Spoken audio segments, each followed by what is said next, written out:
क्या आपको भी डर लग गया? क्या आपको भी पीपल के पेड़ से डर लगता है?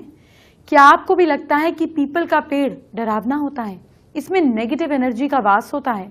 अगर आपको ऐसा लगता होगा तो आपको अपनी सोच को बदलना होगा। आज पीपल की बात होगी, पीपल के कुछ अचूक उपाय बताऊंगी। आपकी गरीबी, आपके संकट, आपके कष्ट दूर होंगे। पीपल की पूजा भी सिखाऊंगी और आज मैं आपको शिवजी की कृपा दिलाने वाली स्फटिक की बात भी करूंगी।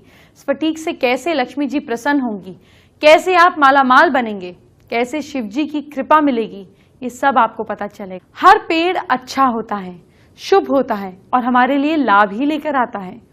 आज मैं आपको पीपल के पेड़ के कुछ अचूक उपाय बताने जा रही हूँ।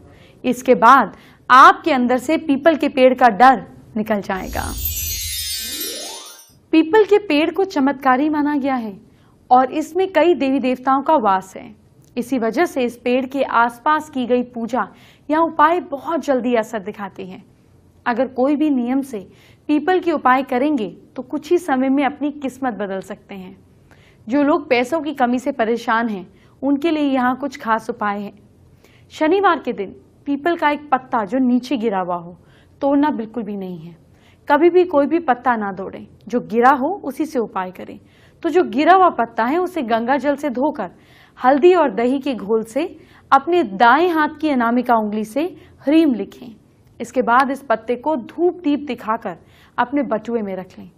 हर शनिवार को पूजा के साथ ये पत्ता बदलते रहें। ये उपाय करने से आपका बटुआ कभी भी धन से खाली नहीं होगा। पुराना पत्ता किसी पवित्र स्थान पर ही रखें।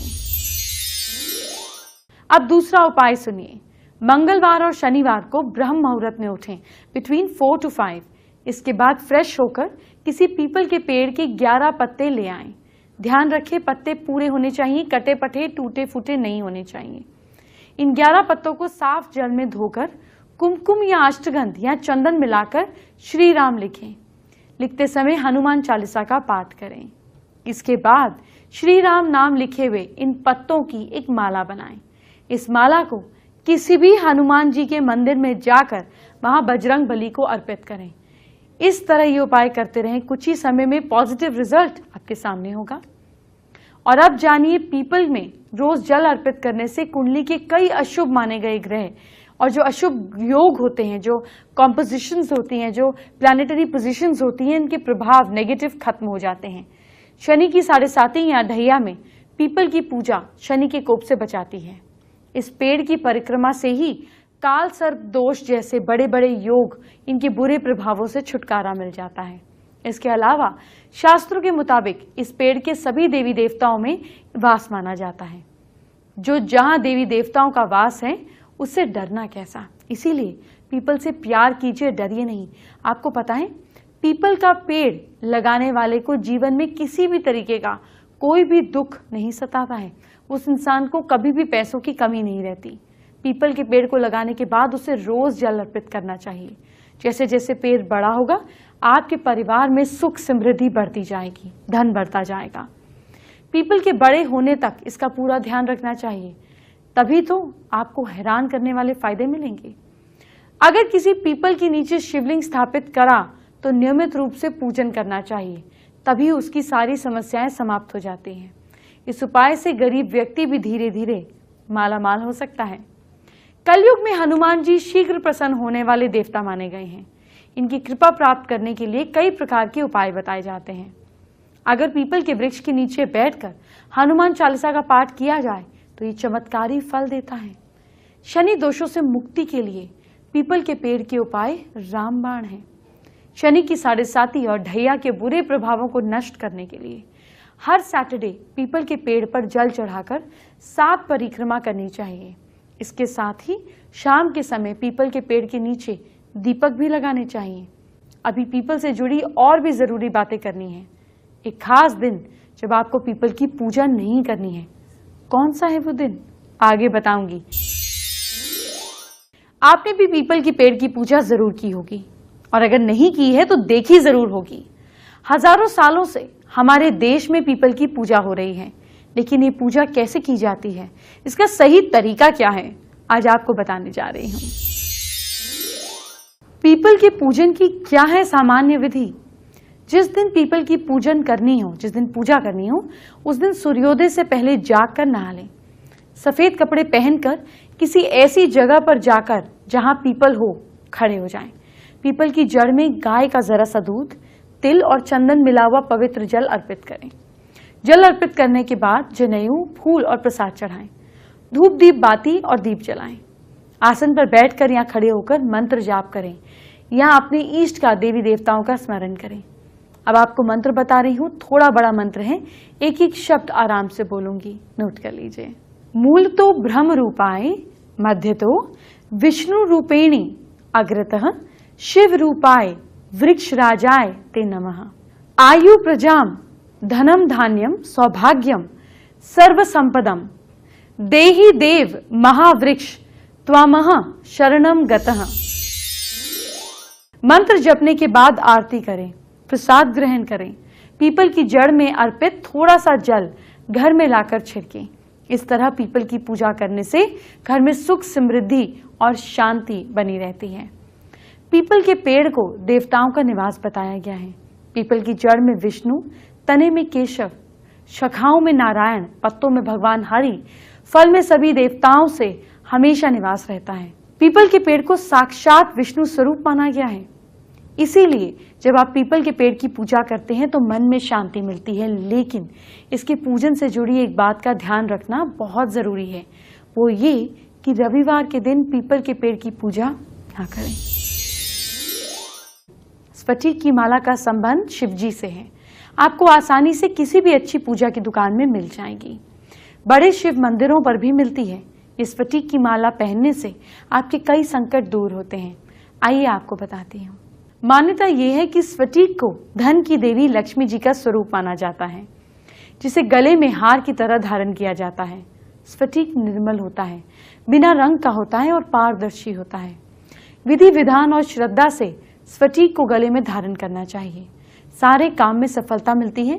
कॉन्स्पिरेसीज, कंट्रोवर्सीज दोनों खत्म होती हैं। इसके अलावा स्फटिक की माला धारण करने से किसी दुश्मन का डर नहीं रहता। किसी जरूरी काम के लिए जा रहे हैं तो घर से बाहर जाने से पहले अगर माता लक्ष्मी की पूजा अर्चना करने के बाद स्फटिक की माला धारण करी जाए तो ऐसा माना जाता है कि काम जरूर पूरा होता है और सफलता मिलती है। अगर आपके घर परिवार में गरीबी है, हमेशा तंगी चलती रहती है, तो स्फटिक रत्न को गंगा जल से पवित्र करके, मंत्रों से शुद्ध करके पूजा स्थल पर रखना शुभ होता है। इसके साथ साथ धन की प्राप्ति के लिए माता लक्ष्मी के मंत्र ओम श्रीम लक्ष्मी नमः, इसका कम से कम एक माला का जाप उसी माला से कीजिए, स्फटिक की माला से। अगर आपकी दुकान है या बिजनेस है तो आपको भी स्फटिक की माला को अपने गले में, जहां पर आप कैश रखते हैं, गले में नहीं गले में रखना चाहिए। इससे आपका प्रॉफिट, आपका मुनाफा बढ़ेगा और आपको मजा भी आएगा काम करने में।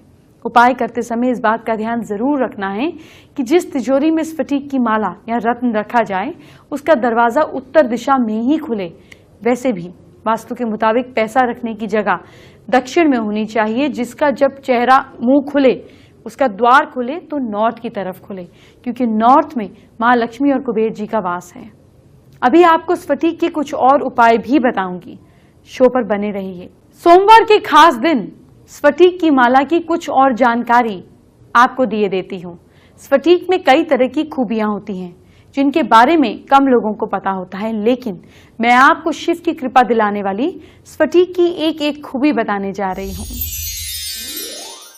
अगर आपकी सेहत खराब रहती है तो स्फटिक आपके लिए बना है।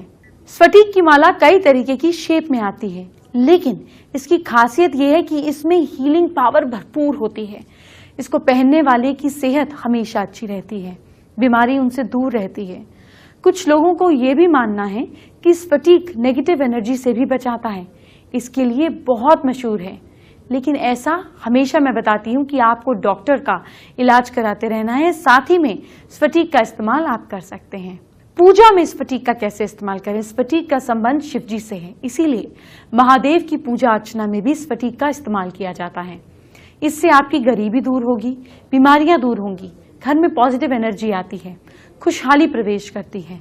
इसके साथ ही स्फटिक के मनकों से माँ लक्ष्मी का जाप करने से, उनके मंत्रों का जाप करने से मन को शांति मिलती है और घर में माँ लक्ष्मी का वास होता है।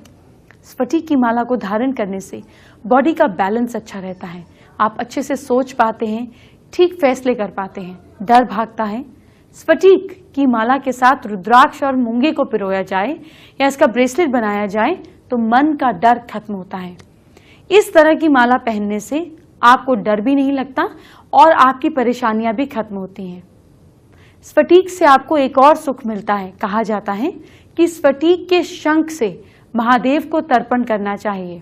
इससे बार बार जन्म लेना, मृत्यु चक्र से आजादी मिलती है। एकाग्रता बढ़ाने के लिए स्फटिक बहुत कारगर है। आपकी संतान की अगर पढ़ाई में मन नहीं लगता, उसके नंबर अच्छे नहीं आते, बच्चे ध्यान तो वैसे ही नहीं देते, आप देखते हैं, तो आपको एक काम करना है। आपको अपने बच्चों की स्टडी टेबल पर स्फटिक मणि या पिरामिड रख देना है। इससे बच्चों की समझ बढ़ती है, पढ़ाई में आने वाली रुकावटें दूर होती हैं, नंबर भी बढ़ते हैं। वास्तु दोष निवारण के लिए घर में वास्तु का आपको बहुत ध्यान रखना चाहिए। मैं आपको हमेशा इसके लिए बताती रहती हूँ। लेकिन अगर आपके घर में कोई वास्तु दोष है तो घर और परिवार दोनों को खतरे की घंटी से बचाने के लिए स्फटिक को यूज करें। आपको क्या करना है, घर में या काम करने वाली जगह पर इसकी स्थापना करने से सफलता मिलती है। इसके लिए दीपावली के पूजन में भी इसका इस्तेमाल होता है। स्फटिक की मणि भी बाजार में मिलती है। आप सोच रहे होंगे स्फटिक मिलता कैसा है। असल में ये स्फटिक बर्फ के पर्वतों पर बर्फ के नीचे टुकड़े के रूप में मिलता है।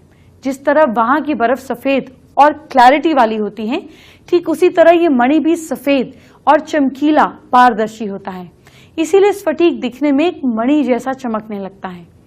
स्फटिक के श्री यंत्र भी आपको अगर रखते हैं तो इसकी एक अलग महिमा है। उसे त्रिमूर्ति यानी कि ब्रह्मा, विष्णु और महादेव का पवित्र स्वरूप माना जाता है। अब इसकी स्थापना कैसे करनी है, जब तक आपको ये नहीं पता चलेगा आपको कोई फायदा ही नहीं होगा। स्फटिक का श्री यंत्र स्फटिक का बना होता है, इसीलिए जब भी उस पर सफेद लाइट पड़ती है तो वो इंद्रधनुष के रंगों में बिखर जाता है। इसे देखकर ईश्वर के आशीर्वाद के तौर पर आपको महसूस करना है कि ये भगवान की ब्लेसिंग्स है। इसीलिए हर किसी को अपने घर में स्फटिक के श्री यंत्र को स्थापित करना चाहिए ताकि घर की सारी नेगेटिव एनर्जी बाहर निकल जाए।